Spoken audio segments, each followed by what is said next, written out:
भगवान का नारद जी के हृदय में आ गया। नारद जी के हृदय में आ गया। नारद जी उस स्वरूप का रसास्वादन करते करते प्रेमानंद समुद्र में निमग्न हो गए।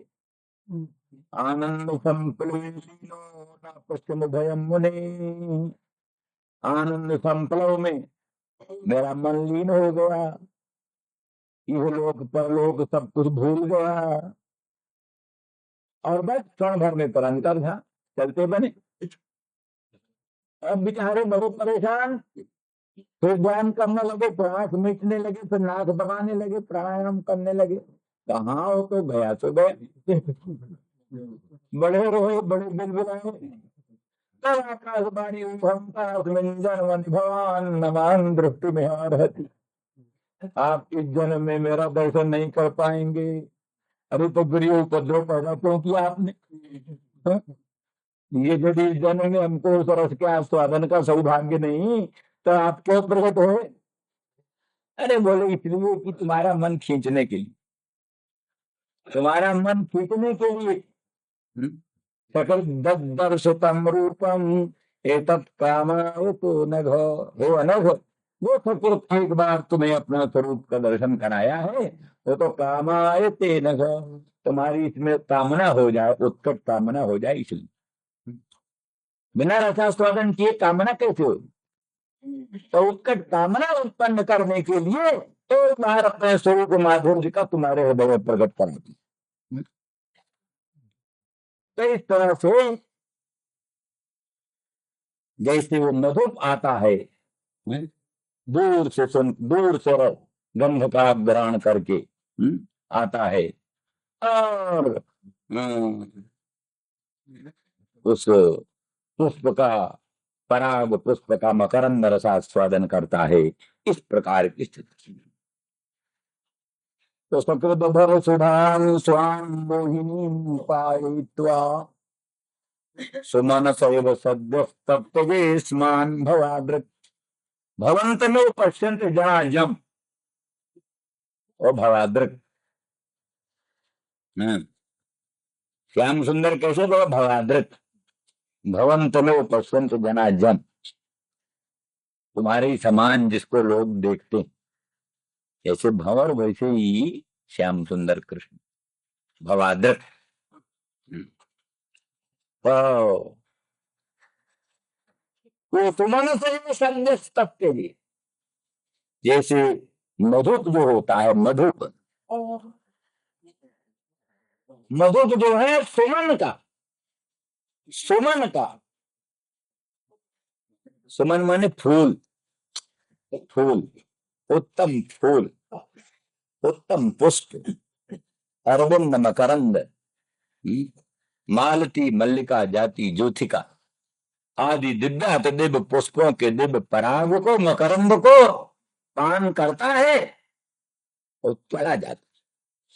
श्याम सुंदर मदन मोहन बदेनु नंदन ने अपने मंगलमय मुखचंद्र की सुमधुर अमर सुधा, मोहिनी सुधा को पिलाकर सद्य तक तेरे स्मान, सद्य तक।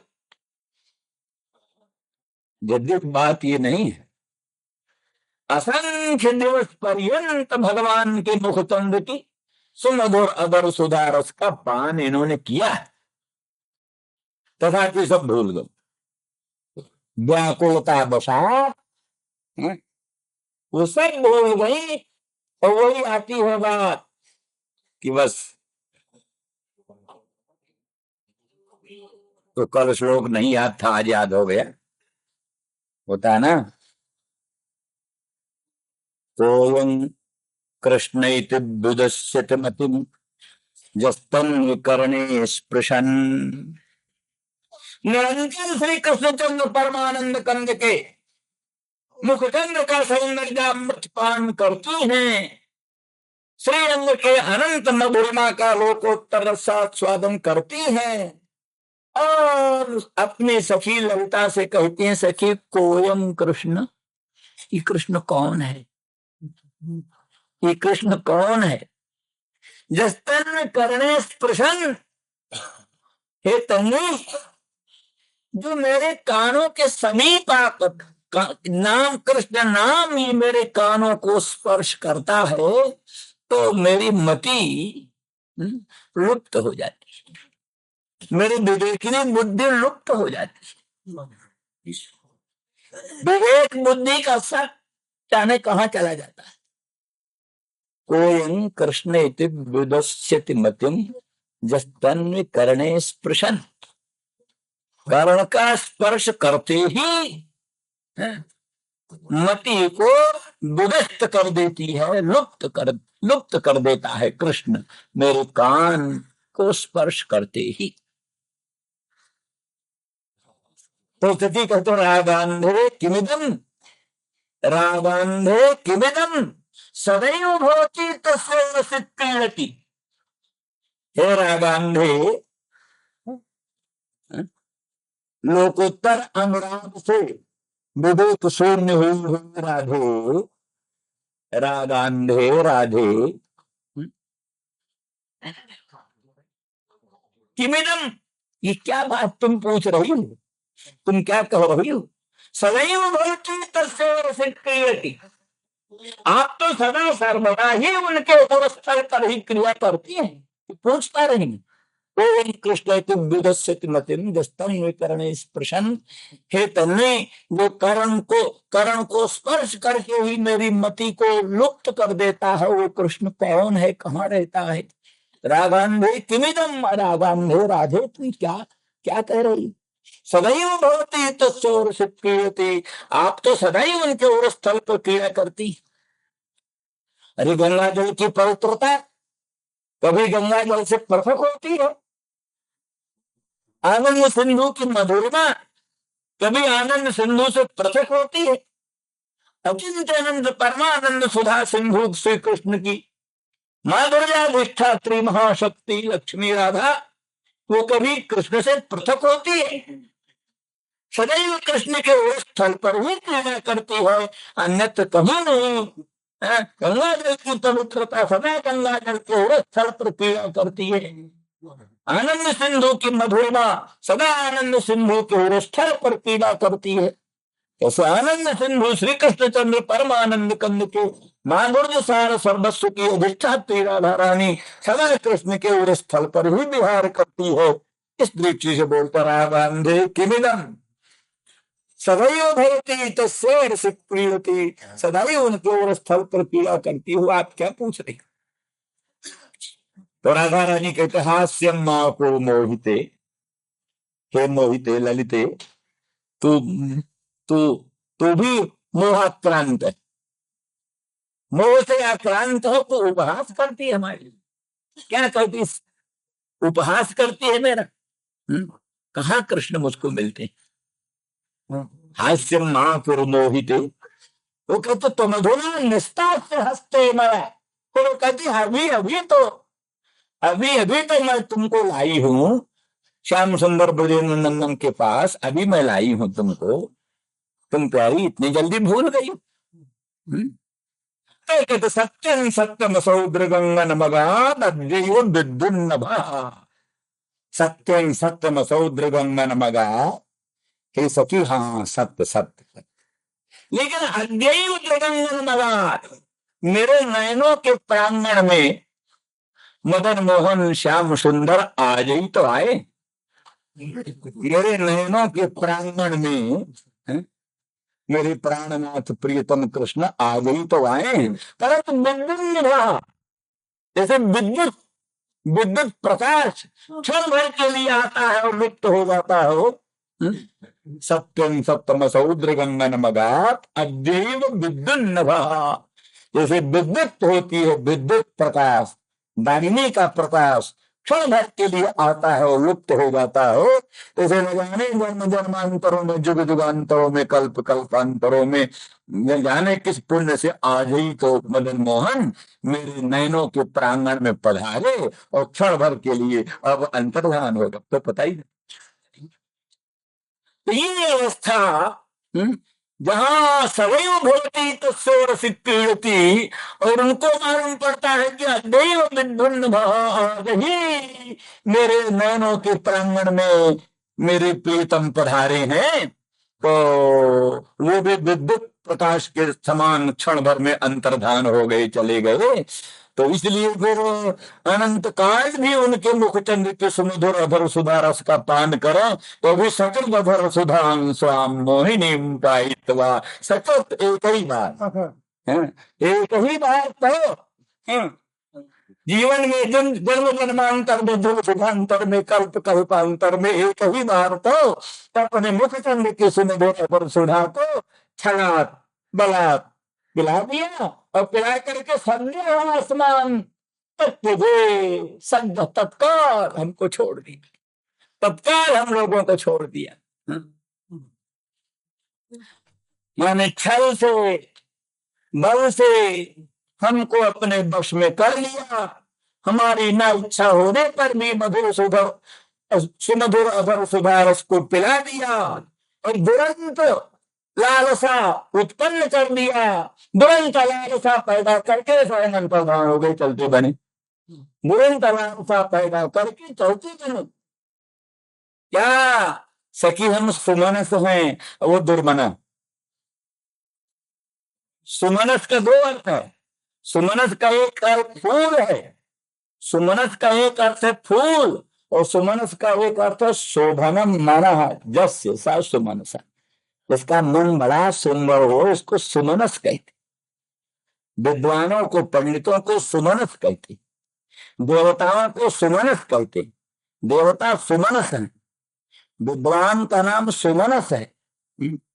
राधा रानी कहती हम लोग तो भोली भाली, सुमनस सुंदर मन वाली, कृष्ण के प्रति अच्छी भावना रखने वाली, छल कपट की बात नहीं जानती, छल कपट की बात नहीं जानती, सीधी सरल, कृष्ण के प्रति उत्तम भावना रखने वाली। पर हमारे साथ उन्होंने क्या व्यवहार किया, इसलिए उनका नाम क्या ले, नाम भी नहीं लेना।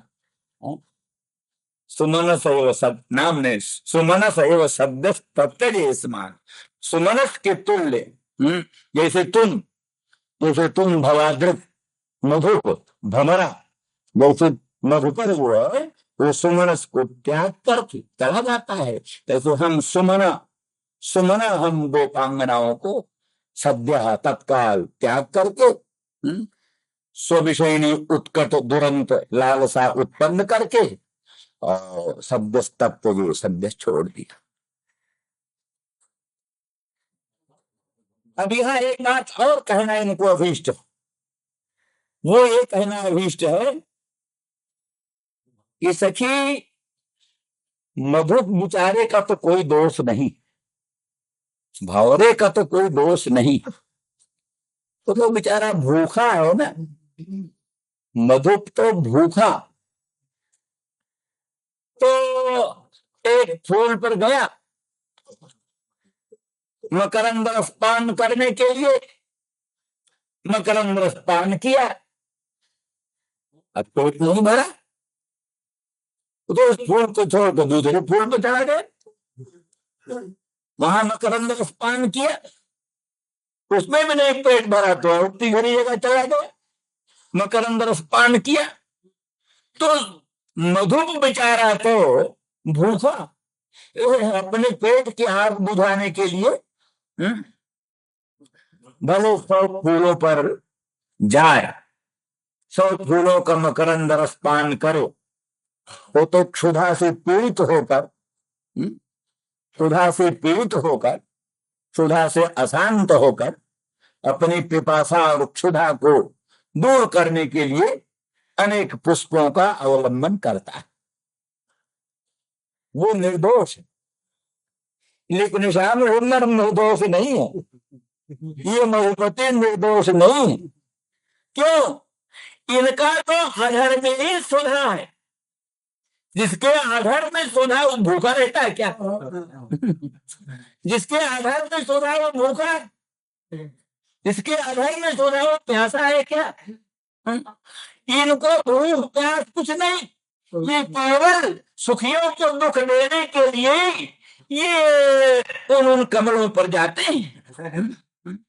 ये केवल प्रशांत आत्माओं को, सुमनस लोगों को, सुंदर मन वाली जो गोपांगना शुद्ध भाव वाली परमानुरागिणी सुमनस शोभन मनुष्का गोपांगना परमानुरागिणी, उनको केवल दुख देने के लिए इन्होंने अपने मुखचंद्र की सुमधुर अदर सुधारस पिलाई। इनको कोई भूख नहीं, इनको कोई पिपासा नहीं, क्योंकि इनके तो अधर ही में सुधा, तो जिसके अधर में ही सुधा है उसको पिपासा है, क्षुधा की कोई प्रश्न नहीं। ये भवर का कोई दोष नहीं, पर इनका दोष है।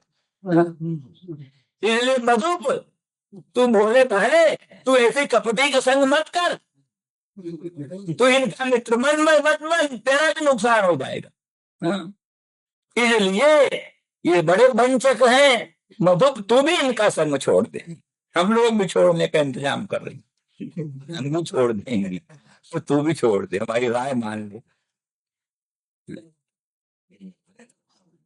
सुमन सैव सद्यस्तत्यजे स्मान भवादृक।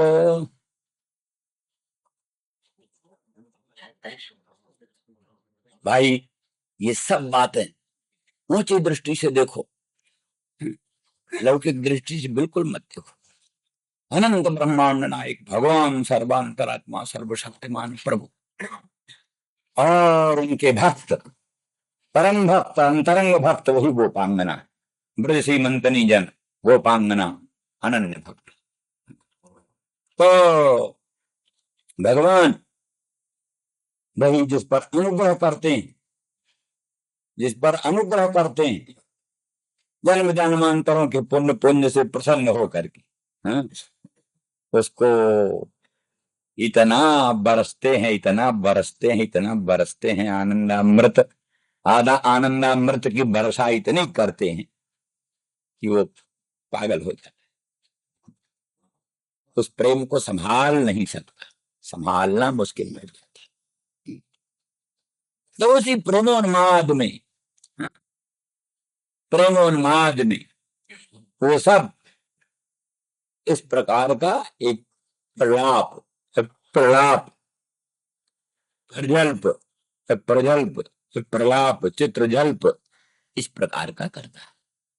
और भगवान के उस स्वभाव को याद दिलाता है कि भगवान कोई बहुत धन, बहुत विद्या, बहुत बल, बड़ा ऐश्वर्य, बड़ा धन, बड़ा सौंदर्य की अपेक्षा नहीं करते। जिधर वो ढूंढ जाए उनकी वो कृपा, वास्तुति भगवती कृपा जिधर तो प्रकट हो जाओ, फिर वहां गुण और कुछ नहीं। तभी तो गुरु से गोधन हूं कृतई स्तुति सतहिर मौनम विधत से सदा गोपालाजिर कर्द में बिहर से विप्राध्वरे लज्ज से की सब। इन भावों को अभिव्यक्त करने के लिए मानव मुकुट कहता है, हाँ राधा रानी वृषभानुनंदिनी धन्य धन्य हो तुम, ठीक है आप परामर्श अच्छा दे रही हैं, पर आपको मालूम है वो लक्ष्मी जो है पद्मा, वो सुनते हैं कि सदाई कृष्णचंद्र के पादार बिंद की आराधना करती रहती है। आप लोगों ने वर्णन किया था पहले, जयति तेधिकम जन्मना ब्रज शयत इंदिरा शश्वदत्र ही। जयति तेधिकम जन्मना ब्रज, ब्रज जो है हे श्याम सुंदर आपके जन्म से अत्यंत उत्कर्ष को प्राप्त हुआ है। अधिकम अधिकम यथा से, अधिकम माने वैकुंठादेरपि, किसकी अपेक्षा अधिकम वैकुंठादेरपि, वैकुंठ से भी अत्यधिक उत्कर्ष को प्राप्त हो रहा है ब्रज। क्यों? हेतु श्रयत इंदिरा, यहां इंदिरा श्रयते कर्तव्य प्रत्यय, वैकुंठे तो श्रीयते, वैकुंठे तो श्रीयते, वैकुंठ में सेव्या है, वैकुंठ में इंदिरा जो है लक्ष्मी सेव्य, क्योंकि वहां की वैकुंठ की अधिष्ठात्री महालक्ष्मी। वैकुंठ की महारानी है। वैकुंठ के हर एक लोग इंदिरा की पूजा करते हैं, सेवा करते हैं। तो जो वैकुंठ धाम की पूज्या, सेव्या, आराध्या, वही ब्रजेश रहते सेवते, सेविका इतिजाम, वही ब्रज में सेविका बनी हुई है, दासी बनी हुई है। ब्रज में झाड़ू लगाती है। इंदिरा लक्ष्मी ब्रज में रहते। तो आपने इंदिरा को सलाह देना था। लक्ष्मी को सहित इंदिरा, वो काहे जो इनके पादारविंद के आराधना में निरंतर संलग्न रहती है, तो पगली हो रही हो। लिखा है यस्या सवीक्षण कृते निस्वर प्रयास तद्वद भयंच तव पादरज प्रपन्ना। वो श्रीयत्पदाम्बुदरजश्चकमे तुलस्या लब्ध्वापि बक्षसि पदं किल भुक्त दुष्टम। श्री जो है लक्ष्मी, यत्पाद पंकज रजश्चकमे, भगवान के मंगलमय पादारविंद रज को लालायित रहती है। पादारविंद रज को पाने के लिए लालायित रहती है इंदिरा लक्ष्मी। यद्यपि लब्ध्वापि बक्षसि पदं किल भुक्त दुष्टम, भगवान ने कृपा करके उसको अपने उरस्थल में निवास दे दिया। भगवान के उरस्थल में लक्ष्मी का निवास है। तो जिस लक्ष्मी को उस भगवान सर्वेश्वर सर्वशक्तिमान प्रभु के उरस्थल में, सर्वोस्थल में निवास मिल गया है, अब वो उस उरस्थल के निष्पत्न स्थान को पा करके पादारविंद में तो उसकी सपत्नी रहती है, सौत रहती। पादारविंद में सौत रहती है लक्ष्मी की। कौन सौत? तुलसी। तुलसी सौत। भगवान की जो बनमाला है ना, आपाद लंबिनी माला बनमाला, बनमाला भगवान की कंठ से लेकर पांव तक रहती है। आपाद दौड़ना थोड़ा ना हो कोई भगवान को जो दौड़ने में बाधा पड़ेगी। अरे गरुड़ है, गरुड़ पे चढ़ के चल पड़े, अथवा सैनिकल दुखिया अपने आप पहुंच गए, दौड़ना क्या। तो आपाद लंबिनी माला, पादारविंद पर्यंत लंबायमान माला बनमाला। वही बनमाला के अग्र भाग में तुलसी का गुच्छा, वो तुलसी का गुच्छा भगवान के दोनों चरणारविंद को आच्छादित करके। और लक्ष्मी आओगी तो वहीं तो आओगी, कहाँ आएगी। जदपाद पंकज चकमे तुलस्या लब्ध्वापि बक्षसि पदं किल भृत्य दुष्टम। कहते बक्षस्थल में, भगवान के बक्षस्थल में लक्ष्मी निवास पा करके भी भगवान के पादारविंद रज को चाहती हो। बोले भगवान का बक्षस्थल पे निवास स्थान मिल गया, लेकिन तो भी हमको तो पादारविंद का रज चाहिए। बोले रज, रज लेने जाओगी तो वहां तुम्हारी सौत बैठी है, तुलसी है। तुलसी बोले कुछ भी हो, रज तो लेना ही है। सपत्नी हो तो भी क्या जाती। लब्ध्वापि बक्षसि पदम, बक्षस्थल में निवास स्थान पा करके ही सपत्ने तुलस्या सार्धम पादाम्बुजरजश्चक में, तुलसी के साथ भी रह करके भगवान को पादाम्बुज रज को चाहती। कौन? लक्ष्मी। जस्या सभी क्षण कृते न स्वर प्रयास। बड़े बड़े देवाधिदेव लालसा करते रहते हैं कि भगवती लक्ष्मी एक बार कृपा भरी दृष्टि से निहार दे। लक्ष्मी एक बार अनुग्रह भरी दृष्टि से निहार दे तो प्राणी निहाल हो जाता है, कृतकृत्य हो जाता है। जिस लक्ष्मी के एक बार सवीक्षण के लिए दूसरे लोग लालायित रहते हैं, वो लक्ष्मी सपत्नी तुलसी के साथ विरह कर उन भगवान के पादाम्बुज रज को चाहती है, कामना कर। शास्त्री स्वभाव समरबिंद सा श्री सुवासमरविंद वनम विहाय जत्पाद पंकज मलम भजते नुरक्ता।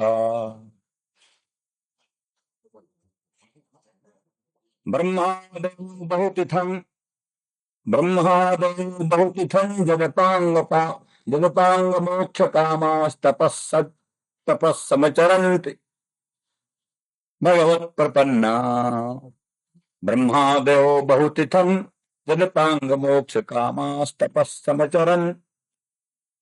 ब्रह्मादि बड़े बड़े देवाधिदेव बहुतिथं बहुत काल पर्यंत, एक दिन दो दिन नहीं। ब्रह्मादयो बहुतिथं जगतांग मोक्ष कामाः। भगवती माँ लक्ष्मी अनंत ब्रह्मांड जननी भगवान के ऐश्वर्य की अधिष्ठात्री माँ लक्ष्मी भगवती एक बार हमारी ओर अपांग मोक्ष कर दे, मैंने कृपा कटाक्ष को एक बार हमारी ओर कर दे। ब्रह्मादयो बहुतिथं जगतांग मोक्ष कामास्तपस्समचरन्। तप करते हैं ब्रह्मादि बड़े बड़े देवाधिदेव, बहुकाल पर्यंत तपस्या करते हैं, इसलिए कि लक्ष्मी भगवती एक बार अनुग्रह की कृपा कटाक्ष हमारी ओर निहार दे। साश्री वही लक्ष्मी सुबासम अरविंद वनम विहाय, अरविंद वन में रहती है। कहाँ रहती है लक्ष्मी? अरविंद वन, कमल वन में। कमलों का जहाँ वन है, वन कमलों का, बड़े अच्छे अच्छे कमल फूले, अच्छे अच्छे कमल जहाँ फूले हैं, वो सुभाष अरविंद बनन विहाय, वो अरविंद बन जो सुभाष स्थान है, उसको त्याग करके शास्त्री सुभाष अरविंद बनम विहाय जब पाद पंकज मलम भजते नुरक्ता, भगवान के पादारविंद रज को भजती है, परमानुरागिनी होता है। तो मधु कहता है भगवती उनको समझाओ, लक्ष्मी को समझाओ। हमको तो समझा रही हो तुम, ठीक है, पर जरा उनको समझाओ, तुम्हारे साथ की सुवर्गीय परमा प्रीति, पहले अपने घर के लोगों को समझा लो, फिर हमको समझाना। ये मानो मधु कहता है। तो सोचने लगी, हाँ बात तो है। क्षण भर के लिए निरुत्तर हो गई राधा रानी, क्षण भर के लिए निरुत्तर हो गई। तो अंतर्मुख होकर सोचा, तो बोली हाँ क्या करें, पिबत हत चेता परिचरति कथन तत्पाद पद्मनु पद्मा। हाँ बात ठीक है, परिचरति कथन तत्पाद पद्मन्तु पद्मा। पद्मा जो लक्ष्मी है, लक्ष्मी कमलालया, पद्मा क्या है? पद्मा, पद्मालया, हाँ लक्ष्मी पद्मालया, तो कहते परिचरत कथन तत्पाद पद्मंत पद्मा। पद्मा जो है कमला लक्ष्मी, वो भगवान के पाद पद्म का परिचर्या करती रहती, सेवा करती रहती है ना। शेष शाही भगवान का ध्यान करो तो शेष शाही भगवान तो अपना नींद ले रहे हैं शेष शैया पर, तो लक्ष्मी बैठी हुई पाद संवाहन कर रही, पाद संवाहन कर रही है लक्ष्मी बैठी। नारद आदि कुछ बीणा वादन करते हुए गुणगान कर रहे हैं, लक्ष्मी पाद संवाहन कर रही है। तो इतना निरंतर पाद सम्माहन में लगी हुई पद्मा लक्ष्मी कथन तत्पाद पद्मम परिचरति, भगवान के पादार बिंद की परिचर्या कैसे करती है? बोली हेतुबत हत चेता उत्तम श्लोक जलपई ही। क्या करे बेचारी के चित्त को इन्होंने ठग लिया। मीठी मीठी मीठी मीठी बातों से, मीठी मीठी बातों से बेचारी लक्ष्मी के मन को इन्होंने हरण कर लिया, इसलिए बेचारी विवेकहीन हो गई। विवेकवान तो मन होता है, विवेकवान तो मन होता है। जब इन्होंने अपनी मीठी मीठी बातों से उसके मन को हरण कर लिया, बेचारी में विवेक कहाँ रह गया। हाँ? हमसे भी तो यही कहा था, न पारे हम निर्वध्य संयुजाम स्वसाधु कृत्यम विबुधायुषा पिबह। हे गोपांगनाओं, तुम्हारे जो लोकोत्तर प्रेम है, जो तुम्हारी लोकोत्तर अनुरक्ति है, प्रीति है, तुम्हारा जो लोकोत्तर त्याग है, उसका बदला हम कोट कोट जन्मों में भी पूरा नहीं कर सकते। तुम्हारे प्रेम पर हम जन्म जन्मांतर के लिए तुम्हारे ऋणी रहेंगे। कितनी मीठी बात थी।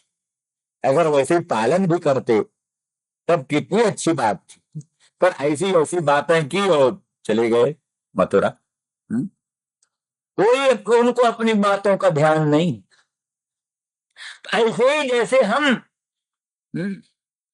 जैसे उनके मीठे वचनों से ठगे गए, इसी तरह से अपिमत रथ चेता, हृत चेता पद्मा, पद्मा का चित्त जो है, लक्ष्मी का जो चित्त है, विवेकी मन, वो विवेकी मन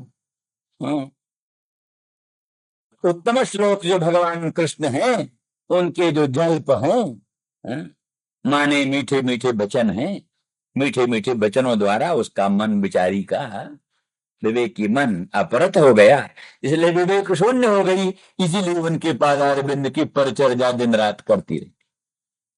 हम लोग वैसी अविवेकी नहीं है जैसी पद्मा। अब हम नहीं मानने वाली है इनकी एक बात। तुम हजार विनय करो, हजार अनुनय करो, तुम्हारी बात हम नहीं सुनने वाली। खबरदार, हमारा पाद स्पर्श करना नहीं, छूना नहीं। एक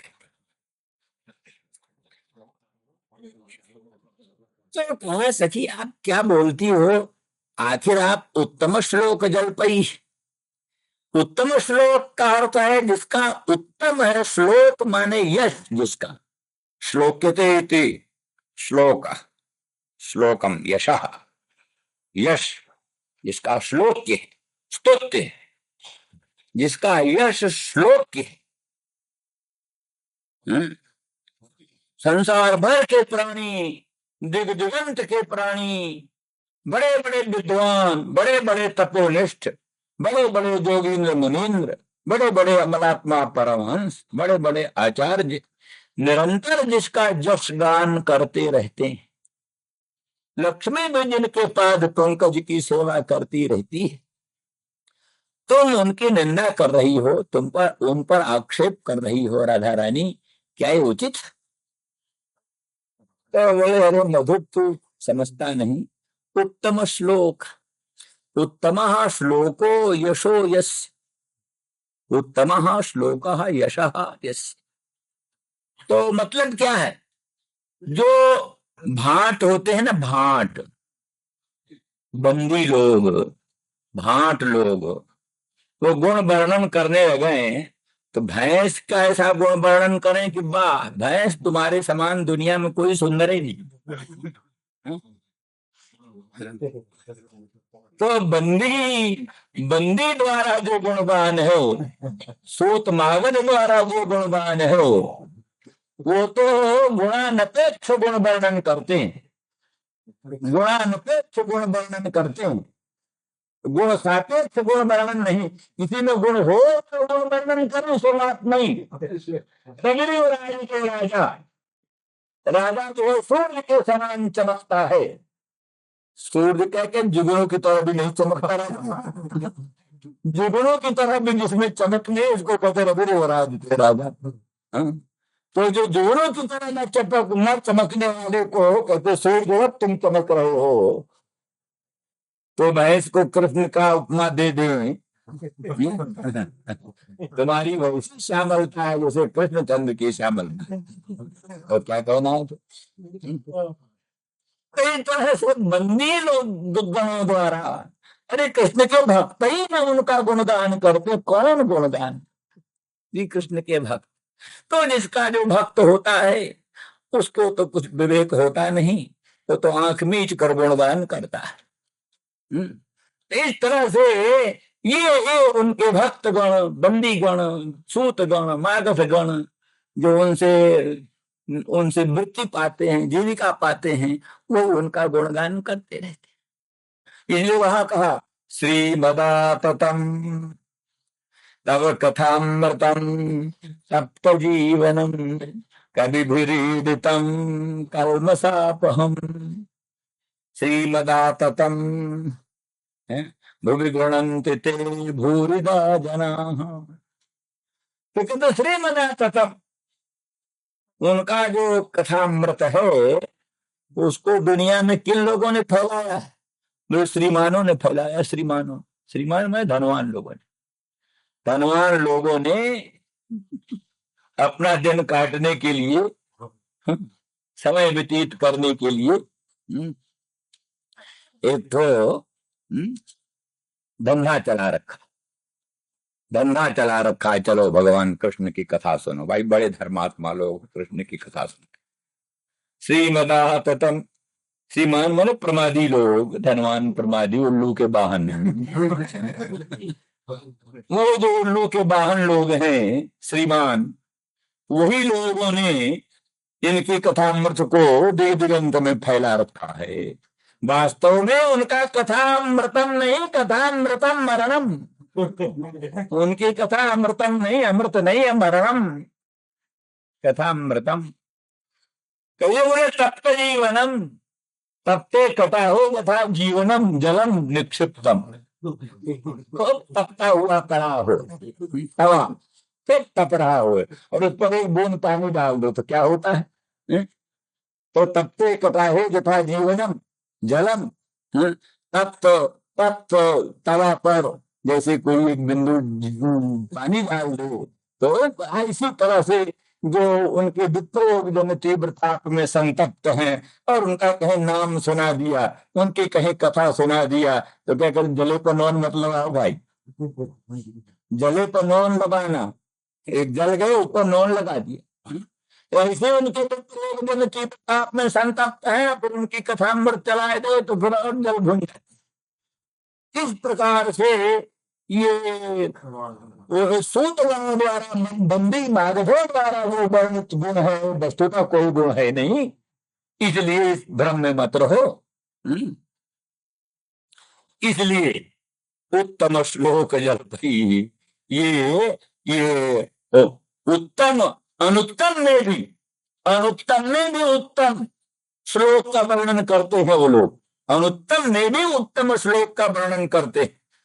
तो ऐसे जो उन भक्तों के जल्प हैं, माने भगवान कृष्ण का जल्प नहीं, अनुत्तम लोगों में उत्तम श्लोक वर्णन करने वाले जो लोग हैं बंदी मागध गण, उनका जो जल्प है, उनके जल्प से मोहित होकर के हर्ष चेता लक्ष्मी उनके पाद पद्म की परिचर्या करती है बेचारी भोली भाली, लेकिन हम वैसे नहीं है। श्री राम जय राम जय जय राम।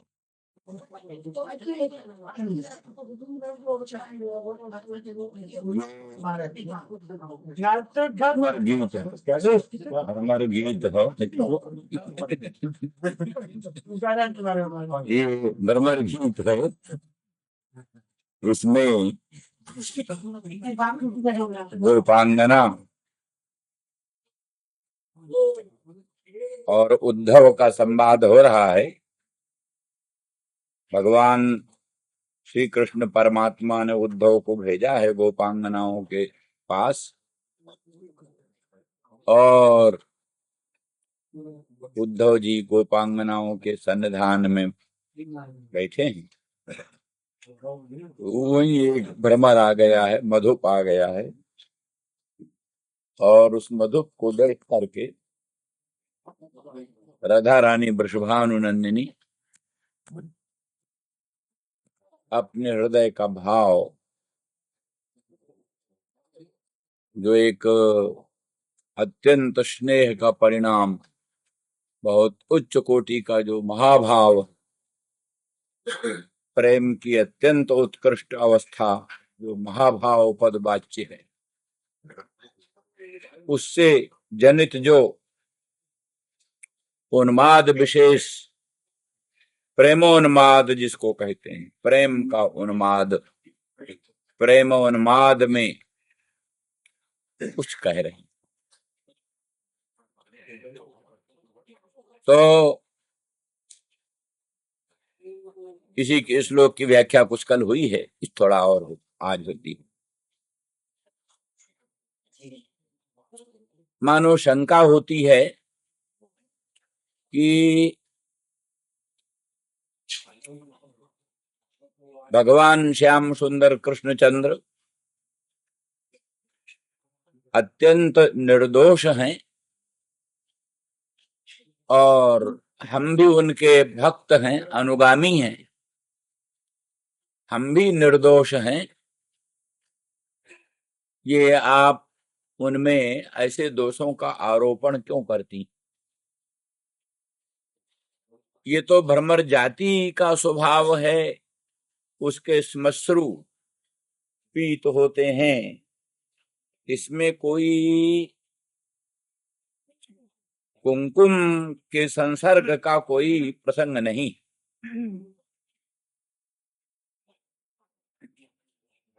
आप ये सब जो आरोप कर रही हैं किस आधार पर कर रही हैं? अगर कहें प्रत्यक्ष है तो विप्रकृष्ट पदार्थ में प्रत्यक्ष की तो प्रवृत्ति होती नहीं।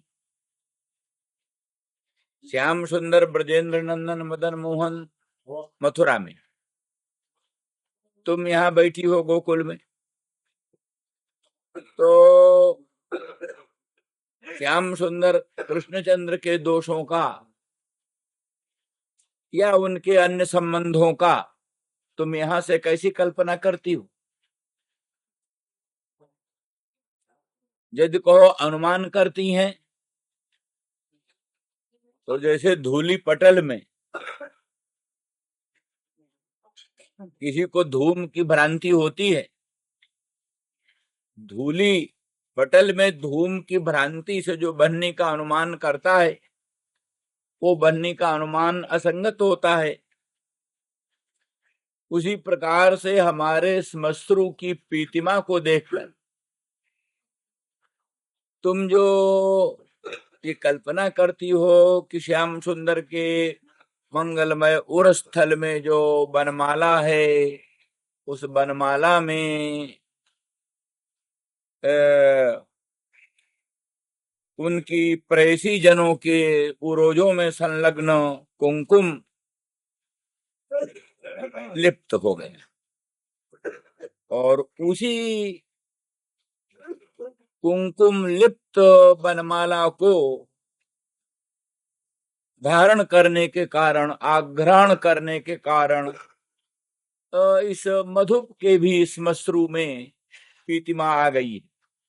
तुम कल्पना कर रही हो, वस्तु स्थिति यह है कि हमारी जाति ऐसी है, हमारा स्वभाव ऐसा है। हर एक मधुप जो श्री कृष्ण के वनमाला से संपृक्त नहीं होता, जो कृष्णचंद्र की वनमाला से संपृक्त नहीं होता, उस मधुप का भी श्मश्रु पीत होता है। तो ऐसी स्थिति में श्मश्रु की पीतता को देख करके उसमें कुमकुम संसर्ग की कल्पना करना और कुमकुम वनमाला संसृष्ट है ये कल्पना करना और वनमाला में उनके प्रेसी जनों के उरोज संस्पृष्ट कुमकुम संलग्न हुआ है, ये सब कल्पना करना केवल जैसे धूली पटल के आधार पर धूम समझकर और उसके आधार पर बनने का अनुमान करना जैसे असंगत है, जैसे ये भी असंगत है।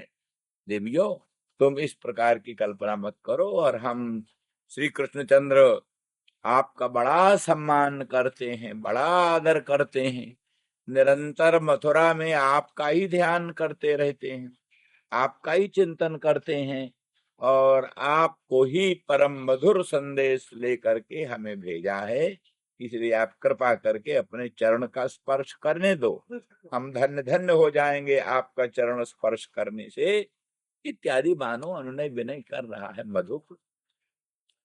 तो उसकी इस बात को सुन करके मानो कहती हैं कि सुस्पष्ट है जो जिसकी वंचना करता है उसके प्रति उसका आक्रोश होना स्वाभाविक। जो जिसकी वंचना करता है वह उसका आक्रोश करता है, उसकी निंदा करता है, उसमें दोषारोपण करता है। तो इस दृष्टि से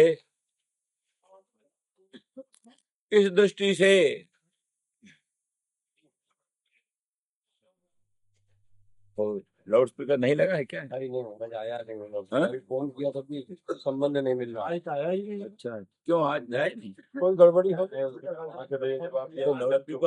यही का था नहीं? तो ये जवाब दिया कि चल चुका है, अच्छा, लेकिन यहाँ कुछ सुनने से नहीं आ रहा। वो नहीं है क्या जो अपने यहाँ का? है तो हमारी अपने यहाँ का, तो उसको लगाने वाला जो है। अच्छा, लगाने वाले। हाँ, तो निष्कर्ष ये है कि जो जिसकी वंचना करता है वो उसका आक्रोश करता है। मदन मोहन ने, श्याम सुंदर ने, कृष्णचंद्र ने हम लोगों की वंचना की। बोले क्या वंचना की?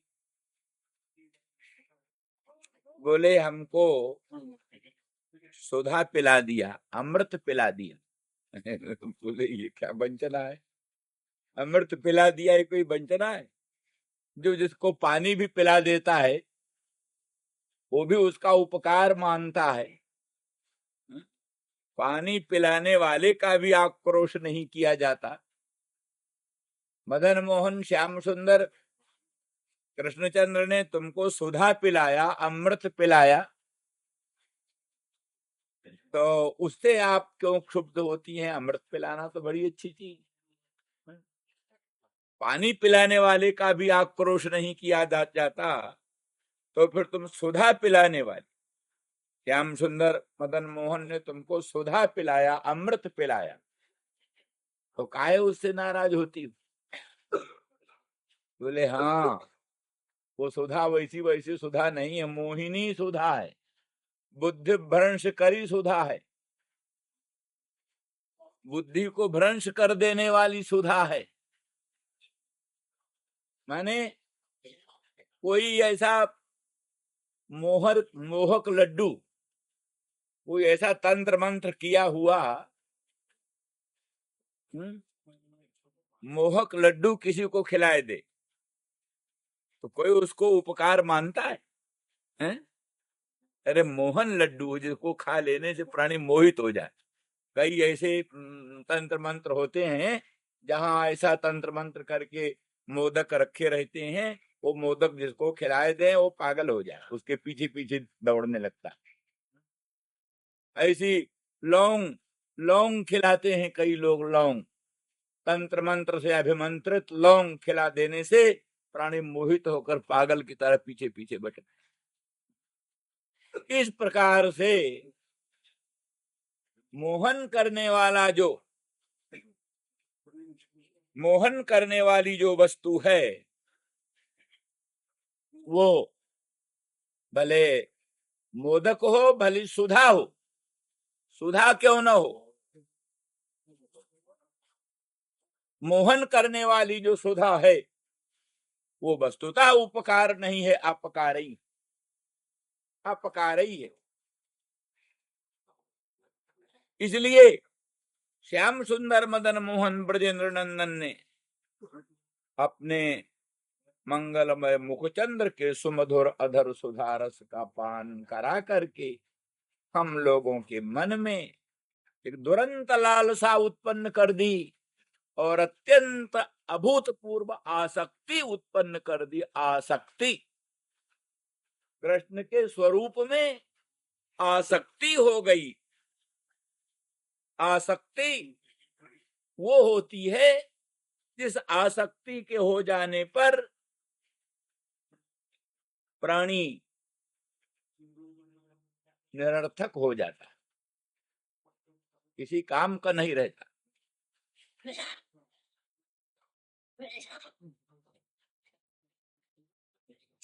तो वो सुधा आसक्ति पैदा करने वाली है।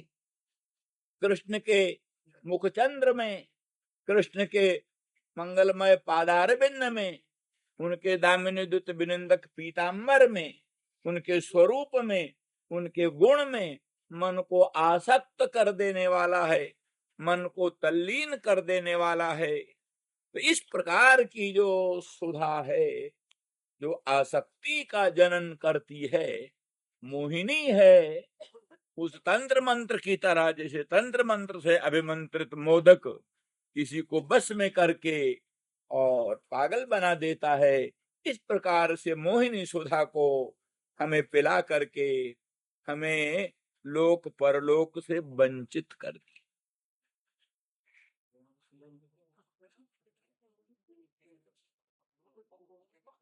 और अधर अधर संबंध से ये हुआ, उच्छिष्ट हो गई सुधा। अधर संबंध से सुधा उच्छिष्ट है। तो श्याम सुंदर के मुख चंद्र में, अधरों में वो सुधा रहती है। अधर संपर्क से वो सुधा उच्छिष्ट है। तो उच्छिष्ट सुधा पान करने से जाति भ्रंश होता है। जाति भ्रंश, हम जाति से भ्रष्ट हो गई। श्याम सुंदर के मुख चंद्र के सुमधुर अधर सुधा को पान करके हमारा लोक नष्ट हो गया। हम लोक से जाति भ्रंश हो गया। इस तरह से सुधा के संबंध से लोकोत्तर आसक्ति उत्पन्न कर दी और अधर के संबंध से जाति भ्रंश करके लोक संबंध तोड़ दिया। लोक संबंध टूट गया। अगर कोई साध्वी सती पतिव्रता वैसे देवलोक से कोई सुधा आई हो, किसी कनक पात्र में देवलोक की आई हुई सुधा को पान करे तो कोई चिंता की बात नहीं है, निंदा की बात नहीं। परंतु वो सुधा तो श्याम सुंदर ब्रजेंद्र नंदन के मुखचंद्र के अधर में रहती है। अधर की सुधा है। कोई साध्वी सती पतिव्रता किसी पुरुष के अधर में रहने वाली सुधा का पान करे, अधरोष्ठ में रहने वाली सुधा का पान करे तो जाति भ्रष्ट हो जाएगी, जाति भ्रंश हो जाएगा। इसलिए अधर संबंध की उस सुमधुर मोहिनी अधर सुधा को पिला करके हमारे लोक को नष्ट नहीं होगा। और सुधा मोहिनी है। मोहिनी होने के कारण हमको विवेक विज्ञान विहीन बना दिया। इसलिए भक्ति ज्ञान से भी हमको वंचित कर दिया। भक्ति और ज्ञान में तो विवेक चाहिए। विवेक बिना भक्ति बनती, विवेक बिना विज्ञान बनता है। सब में विवेक चाहिए।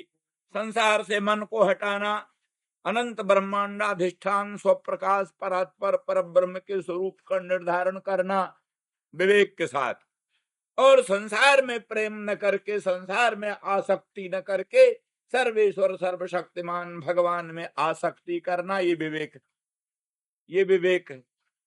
पर मोहिनी सुधा को पान कर लेने से विवेक तो खत्म हो गया। जैसे तंत्र मंत्र से अभिमंत्रित मोदक को आस्वादन कर लेने से प्राणी विवेकहीन हो जाता है, उसी प्रकार से मोहिनी सुधा का पान करके हम विवेकहीन हो गए। विवेकहीन हो जाने से भक्ति और ज्ञान का भी अधिकार नष्ट हो जाता। अच्छा चलो, सब कुछ ठीक हुआ। बोले जूठा खाया किस लिए? बोले मीठे के लिए। मीठे के लिए जूठा खाया। चलो, ये सब होने पर भी सब कुछ जिसके लिए त्यागा, जिसके लिए लोक त्याग किया, जिसके लिए भक्ति ज्ञान का भी त्याग किया, जिसका आश्रय पकड़ा, सब त्याग करके जिसका आश्रय पकड़ा उसको भी लेकर चले गए। मथुरा चले गए। अर्थात सर्वस्व त्याग करके एकमात्र ब्रजेंद्र नंदन श्याम सुंदर कृष्णचंद्र को अपना सर्वस्व बनाया और उसमें ही उनमें ही अपना अंतःकरण अंतरात्मा और प्राण सर्वस्व न्यौछावर कर दिया। वो स्वयं श्याम सुंदर भी हमको छोड़ कर चले गए। ये बोलो वंचक है कि नहीं? वंचना की कि नहीं? अगर वंचना की तो उनका आक्रोश करना क्या अनुचित है?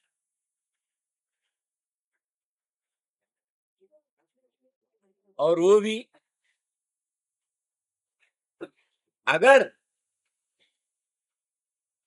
मान लिया सब कुछ होने पर भी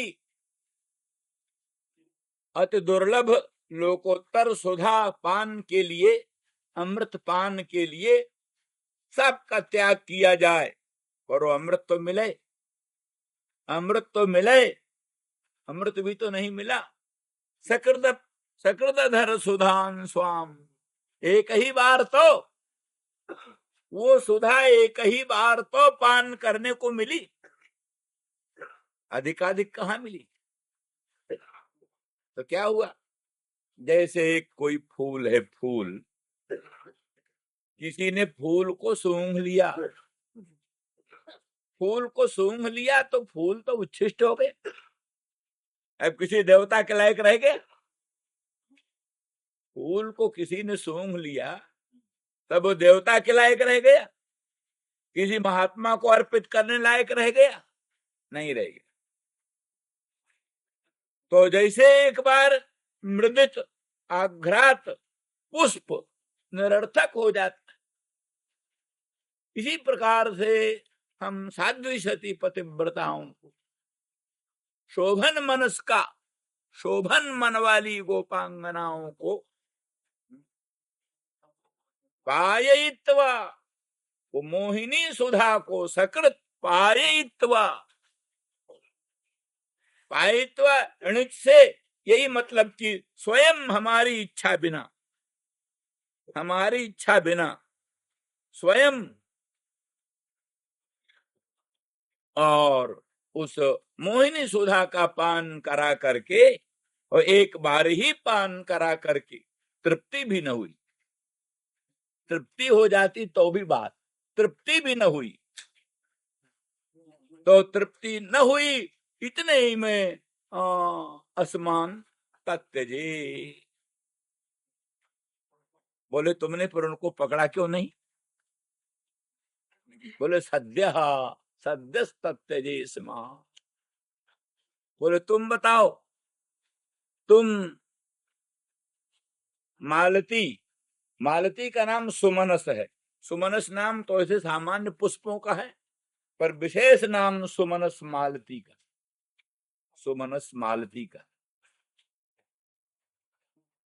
तो तुम मालती का रसास्वादन करते हो और तत्काल मालती का सौगंध्यामृत रसास्वादन करके, मकरंद पान करके, सौगंध का ग्रहण करके तुम चले जाते हो। तुमको कौन पकड़ पाता है?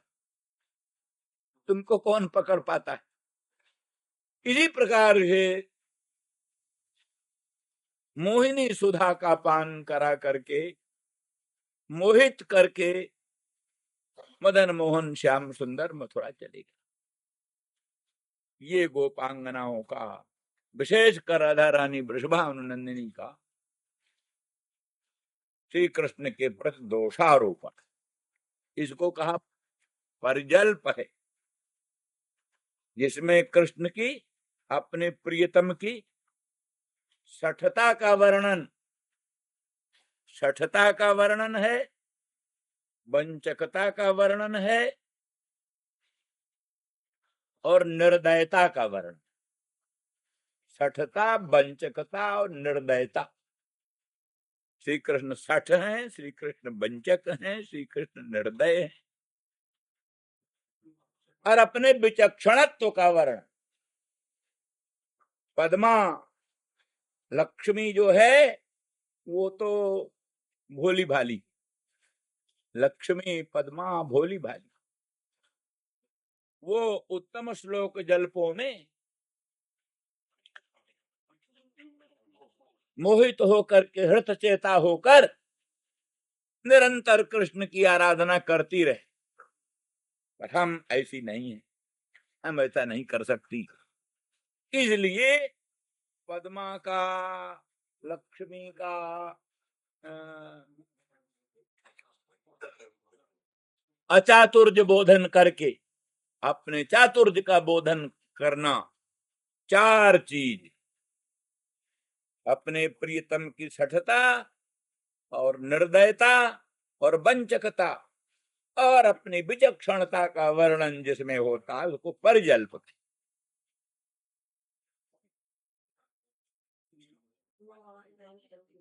शंका होती है सखी तो कुछ तुम्हारा ही दोष होगा, कुछ दोष तुम्हारा ही होगा। वो तो बड़े अकारण करुण हैं, करुणा वरुणालय हैं, शरणागत वत्सल हैं, वेद वेदांत इतिहास पुराण सर्वेश्वर सर्वशक्तिमान भगवान कृष्ण की लोकोत्तर महिमा प्रतिक्षण गान करते रहते हैं। उनमें तो किसी प्रकार के दोष की कल्पना की नहीं जा सकती, कोई न कोई तुम्हारा ही दोष होगा। किसी पर कहते सुमन सैव सद्यस्तत्यजेस्मान भवादृक। बोलो तुम बताओ, मालती, मालती जो सुमनस है, मालती का फूल कैसा है? बोले उसमें लोकोत्तर सौरभ्य है, अद्भुत सौगंध है और अद्भुत कोमलता है और अद्भुत सुंदरता है और पवित्रता है और सर्वापेक्षया अत्यंत उत्कृष्टता है। ये सब गुण मालती में है। मालती में अद्भुत सौगंध है, लोकोत्तर सौकुमार्ज है, दिव्य सौरभ्य, दिव्य सौकुमार्ज, सुकुमारता, कोमलता, उसके बीच पवित्रता और दिव्य सुंदरता। एवं गुण गुण संपन्न मालती को तुम उसका रसास्वादन करके छोड़ के चले जाते हो। बोलो मालती में क्या दोष? मालती में क्या दोष? कुछ कह सकते हो? नहीं। तो मालती से भी कोट कोट गुणित अधिक राधा रानी भगवान नंदिनी, तो मालती से भी कोट कोट गुणित लोकोत्तर सौगंध संपन्न है। मालती से भी कोट कोट गुणित सौकुमार संपन्न है। मालती से भी कोट कोट गुणित उनमें सुंदरता है, मधुरता है, सरसता है, सौकुमार्य है और पवित्रता है, उत्कृष्टता है। मालती क्या होती? राधा रानी वृषभानुनंदिनी के सामने मालती क्या होती? तो मालती से भी कोट कोट गुणित सौकुमार्य जिनमें है, सौरभ्य जिनमें है और पवित्रता जिनमें है, उत्कृष्टता जिसमें है, सुंदरता जिसमें है, ऐसी जो सुमनस रूपांगना राधा रानी, उनको भवादृक तत्यजे, भव अस्मान भवादृक तत्यजे, भवंत लो पश्यंत जना जब। तुम्हारे समान जैसे तुम निर्दोष मालती का परित्याग करते हो, उसी प्रकार से निर्दोष गोपांगनाओं को, सुमनस गोपांगनाओं, शोभन मन वाली, लोकोत्तर कल्याण गुण गुण संपन्न मन वाली, लोकोत्तर प्रेम वाली, लोकोत्तर अनुराग वाली, यही मन को शोभन कौन बनाता है? जिसके मन में सुंदर प्रेम हो उसी का मन सुमन है। जिसके मन में भगवान के प्रति पूर्ण अनुराग हो उसी का मन शोभन मन है। दुनिया भर की खुरापात जिसके मन में बैठी हो उसका मन सुमन हो, तो सुमन नहीं। सुमन वही है जिसके मन में परात्पर परम ब्रह्म प्रभु के प्रति पूर्ण अनुराग हो, प्रभु के प्रति पूर्ण प्रेम हो, पूर्ण विवेक विज्ञान हो, इसका मन पवित्र हो, विषयों के संपर्क से असंश्लिष्ट हो, ऐसा मन सुमनस होता है। सुमनस होता है। सुमनस माने ब्रह्मविद वरिष्ठ, सुमनस माने भगवत तत्व विज्ञान संपन्न, सुमनस माने भगवान के अनुरागी, यही सुमनस होते हैं, सुंदर मन वाले। तो सुमनस मालती के तुल्य दिव्य गुणगण संपन्न हो, भक्ति ज्ञान वैराग्य संपन्न, अनुराग संपन्न, लोकोत्तर प्रेम संपन्न, ऐसा जो सुमनस सुंदर भाव वाली गोपांगनाओं, हम गोपांगनाओं को मदन मोहन ने त्याग दिया, यही शिकायत। तो बड़ी बात है, ये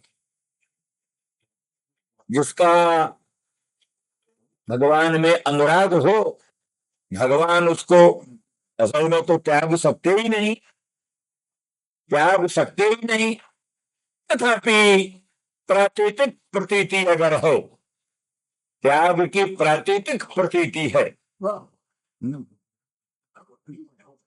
तो ये प्राकृतिक प्रतीति तो एक प्रकार का प्रेम का स्वभाव, एक वैचित्र्य अवस्था आती है, प्रेम वैचित्री, प्रेम वैचित्री। उस वैचित्री में जिस समय राधा रानी के मंगलमय अंक में ही श्याम सुंदर ब्रजेंद्र नंदन मदन मोहन विराजमान हुए, उस समय भी उनको विप्रलम्ब की प्रतीति होती है, उस समय भी उनको वियोग भाषित होता है। तो जहां मिले रहने पर भी विप्रलम्ब का भान होता है, तो ये तो एक प्रेम की अवस्था, प्रेम की अवस्था, अत्यंत अनेक दशा में भी विप्रलम्ब का भान होना, ये प्रेम की अवस्था विशेष। तो फिर भी उस अवस्था में भी जहां जिनको विप्रलम्ब का भान हो रहा है, वियोग की प्रतीति हो रही है, तो संताप तो होता ही है।